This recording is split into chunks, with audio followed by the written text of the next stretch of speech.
Welcome back ناظرین. ہم بات کر رہے ہیں طالبان امریکی اڈے اور پاکستان میں. فہد حسین صاحب، کچھ اطلاعات ایسی بھی آئیں کہ امریکہ کم از کم 8 امریکی بیسز اڈے افغانستان میں بنانا چاہتا ہے. آخر اس کی ضرورت کیوں ہے؟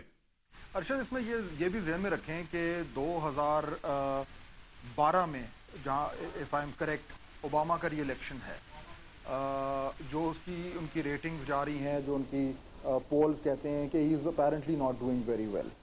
ری الیکشن کے لیے ڈومیسٹک اور خاص طور پہ فارن پالیسی کو ٹریڈیشنلی ہمیشہ استعمال کیا گیا امریکہ میں، وچ مینس کہ اب جو بھی سٹیپس لیے جائیں گے اس میں فور فرنٹ پہ یہ الیکشن کا ایشو جو ہے وہ سامنے ہوگا. جو ان کے جو اپوننٹس ہیں اوباما کے، انہوں نے یہ کہنا ہے کہ جی افغانستان میں انہوں نے اپنے الیکشن کی کیمپین میں بڑا شور مچایا تھا کہ میں وہاں سے فوجوں کو نکالوں گا، لیکن یہ ڈیفیٹ ان کے اوپر یہ الزام ڈالا جائے گا. اس کو کاؤنٹر کرنے کے لیے میرا خیال ہے کہ اوباما جو ہیں وہ عین ممکن ہے کہ یہ جو بیسز کی آپ بات کر رہے ہیں یہ اس سے جڑا ہو. Election compulsions will begin to override all other compulsion. پہلی چیز تو یہ. دوسری چیز، اس طرح کے بریگیڈیئر صاحب کہہ رہے تھے کہ سیکیورٹی صورتحال سنبھلنے نہیں والی. آپ جتنے مرضی آپٹمسٹک ہو جائیں، یہ ممکن نہیں ہے کہ جہاں 3 دہائیوں سے جنگ چل رہی ہے وہ ایک دم ختم ہو جائے. اس لیے کئی سال لگیں گے اس صورتحال کو سنبھلنے میں. ہوپ فلی افغان آرمی اگین اب جتنے بھی آپٹمسٹک ہو جائیں، یہ میرا نہیں خیال کہ ممکن ہے کہ وہ 4 لاکھ یا 5 لاکھ کی آرمی جو ہے وہ سارے کے سارے ملک کو سنبھال رہے.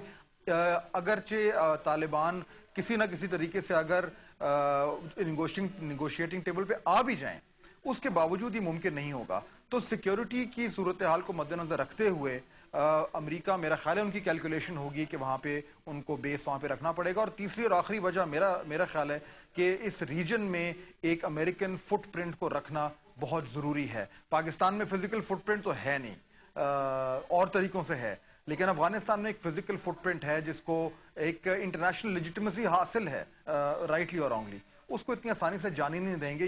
یہ جو جیو اسٹریٹجک ایسی کمپلشنز ہیں اس ایریا میں رہنے کی، وہ بہت زیادہ ہیں. رائٹ. بہت انٹرسٹنگ پوائنٹ ہے بریگیڈیئر صاحب.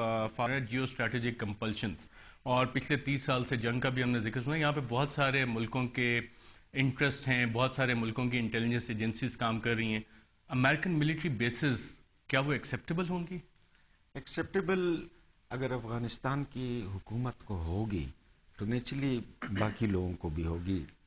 وہاں پر بیسز وہ اس لیے رکھنا چاہیں گے کہ اگر وہ اس کے بغیر گئے تو وہاں پر 1988 سے 96 تک جس طرح سول وار ہوئی تھی افغانستان میں دوبارہ یہ امکان ہے کہ سول وار ہوگی. یہ طالبان یا دوسرے جو انسرجنٹ یہ صرف امریکہ کو تو نہیں ہٹانا چاہتے، یہ پھر بعد میں کارزئی کو ہٹائیں گے. یہ سب کون سے ممالک ہیں جن کے انٹرسٹ ہیں، اور کن ممالک کی انٹیلیجنس ایجنسیز پاکستان افغانستان میں کام کر رہی ہیں؟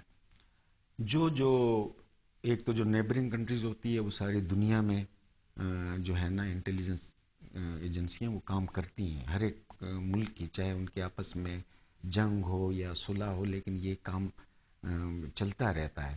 یہاں پر جو افغانستان میں انٹرسٹڈ لوگ ہوں گے نیچرلی وہ سارے، اس میں ایران ہوگا، اس میں امریکن تو ہے ہی ہیں، اس میں انڈیا والے بھی ہوں گے، اس میں رشین بھی ہوں گے، اور باقی جو سینٹرل ایشین کنٹریز ہیں وہ سب کا اپنا انٹرسٹ ہے کہ افغانستان میں کیا حالات ہوتے ہیں وہ ڈائریکٹلی ان کے ملک کو افیکٹ کرتے ہیں. سمل خان صاحبہ، امریکن ایگزٹ اسٹریٹجی کی تو ہم نے بات کی، کیا پاکستان کے پاس کوئی ایگزٹ اسٹریٹجی ہے افغانستان کے حوالے سے؟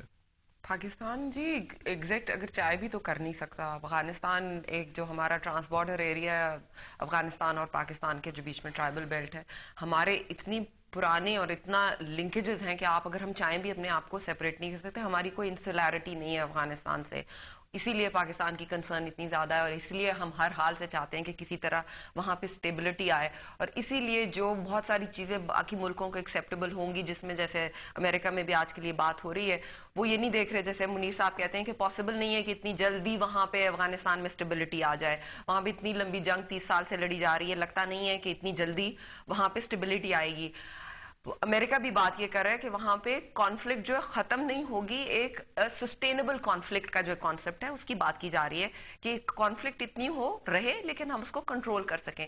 جو ان کے لیے سسٹینیبل ہے وہ پاکستان کے لیے سسٹینیبل نہیں ہے. اس لیے پاکستان کے لیے اس وقت کنسرنز جو ہیں بہت زیادہ کرٹیکل ہیں, بیکاز وہاں پہ بہت سارے نیبرز کے لیے بھی وہ سسٹینیبل ہے, کیونکہ ان سب کے بارڈر زونز اور ان کے سب کی جو اوور لیپ پرابلمس ہیں وہ پاکستان سے بہت فرق ہیں.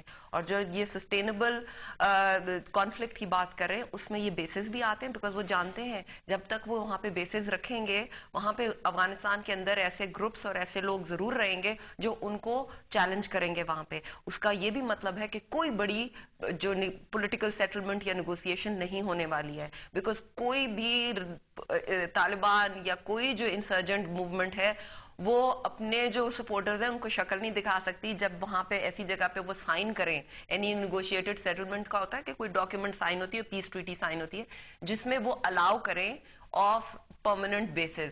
جو بھی ہوگا وہ آپ کو ٹائم دینے کو تیار ہوں گے کہ آپ 2014 نہیں تو آپ کریں 2018 کریں یا 2020 کی ڈیٹ دیں کہ اس ڈیٹ کے بعد افغانستان میں سے سب فورن فوجی جو ہیں یا سب فورن فورسز جو ہیں چلی جائیں گی. اس پہ تو سیٹلمنٹ ہو سکتی ہے, لیکن جس قسم کی یہ بات کر رہے ہیں کہ اوپن اینڈڈ بیسز جو ہیں اس کا یہی مطلب ہے کہ جو بھی اسٹیبلٹی دیکھنے کی کوشش کی جا رہی ہے وہ یہ ہے جس میں تھوڑی کانفلکٹ ہو.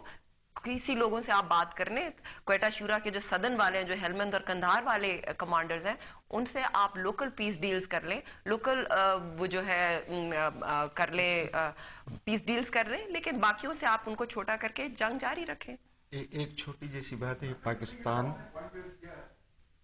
جی فہد صاحب ہے کہ پاکستان کی ایگزٹ اسٹریٹجی جو ہے وہ کیا ہونی چاہیے. یہ بات درست ہے کہ ایگزٹ اسٹریٹجی ہے نہیں, اور شاید یہ بات بھی درست ہے کہ شارٹ ٹرم میں یا امیڈیٹلی یہ ممکن ہی نہیں ہے کہ ہم وہاں سے کوئی پراپر ایگزٹ اسٹریٹجی بنائیں, کیونکہ مجبوریاں ہیں جن کا ذکر ہوا. لیکن لانگ ٹرم میں یہ بہت بڑا سوال ہے کہ پاکستان کو کیا اس وقت افغانستان میں لانگ ٹرم انٹرسٹ ہے کیا.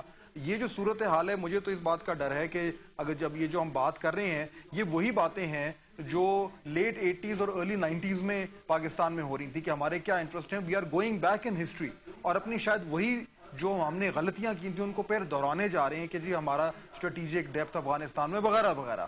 سو میرا خیال ہے اب یہ سوال بڑا اہم ہے پاکستان کے لیے جو آپ نے ابھی کیا ہے کہ لانگ ٹرم میں ہماری ایگزٹ اسٹریٹجی کیا ہونی چاہیے اور کتنا ضروری ہے کہ ہم ری ڈیفائن کریں کہ کیا واقعی ہمیں افغانستان میں اتنا زیادہ امبرائل ہونے کی ضرورت ہے. ہاں, جہاں تک ہمارے اپنے سیکیورٹی کنسرنز ہیں وہ تو بالکل درست ہے, لیکن اس سے آگے نہ ہم نے آج سے 15-20 سال پہلے کچھ پایا, اور نہ ہی میرا خیال ہے مستقبل میں ہم کو بہت زیادہ گین کریں گے اگر ہم افغانستان کی جو دلدل ہے اس میں خود ہی پھنسے رہیں. فہد صاحب بہت انٹرسٹنگ پوائنٹ ہے. یہاں پہ ناظرین ہم ایک وقفہ لیں گے اور وقفے کے بعد اپنی گفتگو جاری رکھیں گے.